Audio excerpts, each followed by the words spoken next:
Shalom sahabat renungan pagi, apa kabar? Sungguh bersyukur dan bersukacita jika kita pada pagi hari ini boleh kembali lagi berjumpa untuk merenungkan kebenaran firman Tuhan.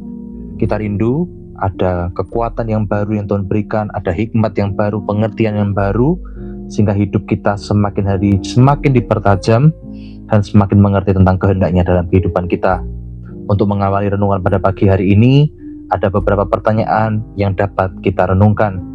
Yang pertama, bagaimana kualitas hubungan persaudaraan saya saat ini di keluarga, gereja, ataupun komunitas? Selanjutnya, apakah saya lebih mudah untuk menuntut untuk dimengerti daripada berusaha untuk mengerti apa yang dialami atau dirasakan orang lain? Kemudian, adakah luka relasi yang belum saya lepaskan karena sulit mengampuni? Apakah kehadiran saya membawa damai atau justru menambah beban bagi orang lain? Dan yang terakhir, jika kasih Tuhan benar-benar tinggal di dalam saya, apakah itu terlihat melalui sikap dan perkataan saya? Mari kita berdoa. Tuhan Yesus, terima kasih untuk hari baru yang Tuhan berikan dalam kehidupan kami.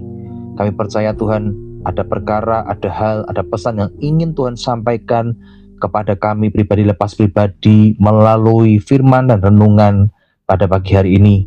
Ajar kami Tuhan untuk melihat setiap hubungan yang ada di sekitar kami hari ini, bagaimana kami membangun setiap relasi kami, bagaimana kami menjaga setiap relasi kami, apa yang kami bawa untuk mengisi setiap relasi yang kami bangun Tuhan, baik itu dalam keluarga kami, di dalam pelayanan kami, komunitas kami Tuhan. Kami mau belajar dari firman-Mu pada pagi hari ini Tuhan. Terima kasih Tuhan, Roh Kudus terangi hati dan pikiran kami, sehingga firman yang kami dengar tidak hanya berlalu, tapi benar-benar boleh tertanam di dalam hati dan kehidupan kami. Terima kasih Tuhan Yesus, di dalam nama Tuhan Yesus Kristus, kami sudah berdoa dan mengucap syukur. Haleluya. Amin. Firman Tuhan pada pagi hari ini diambil dari kitab 2 Korintus, pasal yang ke-13, ayat yang ke-11. Akhirnya saudara-saudaraku, bersukacitalah, usahakanlah dirimu supaya sempurna, terimalah segala nasihatku, sehati sepikirlah kamu, dan hiduplah dalam damai sejahtera, maka Allah sumber kasih dan damai sejahtera akan menyertai kamu. Mari kita baca ayat ini sekali lagi bersama-sama. 2 Korintus pasal 13 ayat yang ke-11.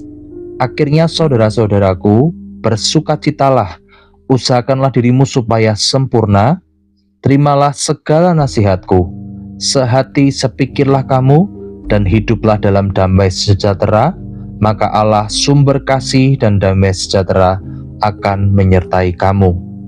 Ada sebuah jembatan gantung yang menghubungkan dua tebing. Jembatan itu tampak sederhana, tetapi sesungguhnya ditopang oleh banyak kabel kecil. Jika satu kabel putus, mungkin jembatan masih berdiri. Tetapi jika banyak kabel putus, jembatan itu akan runtuh. Demikian pula dengan persaudaraan. Hubungan tidak hancur karena satu kesalahan saja, tetapi seringkali karena banyak luka kecil yang tidak disembuhkan, kata-kata yang tidak dijaga, sikap egois, keengganan mengampuni, dan ketidakpedulian. Namun, kabar baiknya, kasih memiliki kuasa untuk memperbaiki kabel-kabel yang rusak dan menguatkan kembali jembatan hubungan kita. Surat 2 Korintus ditulis oleh Rasul Paulus kepada jemaat yang tidak sempurna, jemaat yang penuh konflik, kesalahpahaman, luka, dan ketegangan relasi. Namun justru di tengah kondisi itulah Paulus menekankan pentingnya kasih persaudaraan. Paulus tidak berkata bahwa jemaat harus menunggu sampai semuanya sempurna untuk hidup dalam kasih. Sebaliknya, ia berkata, usahakanlah dirimu menjadi sempurna, sehati sepikirlah, dan hiduplah dalam damai sejahtera. Artinya, kasih persaudaraan adalah proses, bukan kondisi instan. Pertama, kasih persaudaraan dimulai dari kerendahan hati. Tidak mungkin ada persaudaraan yang sehat tanpa kerendahan hati. Konflik sering terjadi bukan karena kebenaran, tetapi karena ego masing-masing. Kita ingin didengar, dipahami, dan dibenarkan. Kasih yang sejati bersedia berkata, "Aku mungkin salah. Aku mau belajar mengerti. Hubungan ini lebih penting daripada egoku." Selanjutnya, kasih persaudaraan bersifat menyembuhkan. Banyak orang datang ke gereja atau komunitas dengan hati yang terluka. Jika persaudaraan tidak dipenuhi kasih, tempat yang seharusnya menyembuhkan justru bisa melukai. Paulus berkata, "Hiburkanlah dirimu." Artinya, kita dipanggil untuk menjadi alat penghiburan Tuhan, bukan sumber tekanan. Kasih tidak cepat menghakimi, tidak menyimpan dendam, tidak menikmati kesalahan orang lain, tetapi kasih selalu berusaha untuk memulihkan. Kemudian kasih persaudaraan menjadi kesaksian. Yesus berkata bahwa dunia akan mengenal kita sebagai murid-Nya bukan dari kepandaian kita, tetapi dari kasih kita. Ketika orang melihat persaudaraan yang saling menopang, saling mengampuni, dan hidup dalam damai, mereka melihat Allah yang hidup bekerja di tengah kita. Yang keempat, kasih persaudaraan mengundang hadirat Tuhan. Paulus menutup ayat ini dengan janji, Allah sumber kasih dan damai sejahtera akan menyertai kamu. Tuhan hadir di tempat di mana ada kerendahan hati, di mana ada pengampunan, di mana ada damai, dan di mana ada kasih yang nyata. Kasih bukan sekedar etika Kristen, tetapi ruang di mana Tuhan akan hadir dan berdiam. Aplikasi dari kebenaran firman Tuhan yang kita renungkan pada pagi hari ini adalah kita mau belajar untuk membawa firman ke dalam kehidupan kita sehari-hari. Firman yang kita renungkan pada pagi hari ini. Sehingga yang pertama, kita mau periksa sikap hati kita hari ini. Apakah kita lebih sering mengkritik atau menguatkan? Kemudian yang kedua, kita mau ambil langkah rekonsiliasi. Jika ada hubungan yang renggang, beranilah memulai dengan kasih. Kemudian kita mau jaga perkataan kita, karena kata-kata kita bisa menjadi obat ataupun racun bagi orang lain. Kemudian belajar mengampuni bahkan ketika sulit, karena kita pun telah lebih dahulu diampuni. Dan yang terakhir, kita mau menjadi pembawa damai, baik di keluarga, gereja, ataupun tempat kerja kita.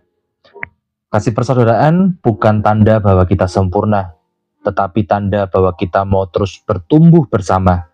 Dunia sudah cukup penuh dengan perpecahan. Kiranya melalui hidup kita, orang lain melihat kasih yang menyembuhkan, menguatkan, dan mempersatukan. Mari kita memilih untuk hidup dalam kasih. Mari kita berdoa. Terima kasih Tuhan buat firman-Mu pada pagi hari ini. Terima kasih Tuhan buat kebenaran-Mu, bagaimana kami harus hidup ketika kami ada di sekitar orang lain, bagaimana kami hidup dalam sebuah relasi.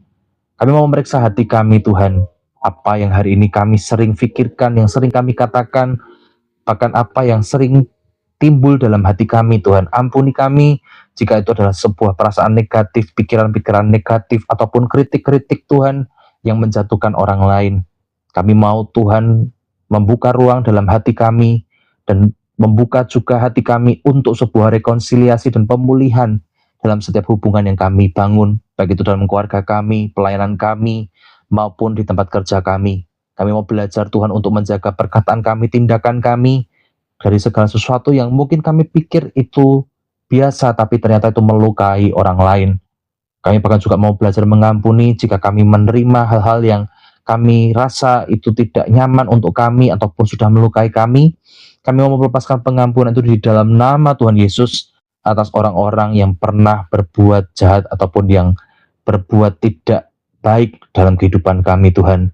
Dan Tuhan inilah kami, pakai kami untuk menjadi damai-Mu pembawa damai-Mu dimanapun kami berada Tuhan. Terima kasih Tuhan, kalau sebentar kami akan beraktivitas, Tuhan sertai kami, urapi kami, pakai kami, hidup kami, dan kami mau bawa hidup kami hanya bagi kemuliaan nama Tuhan.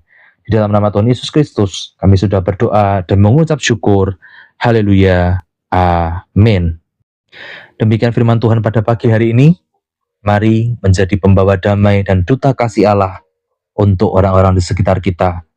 Dan kita percaya setiap hubungan yang ada pun akan dipulihkan.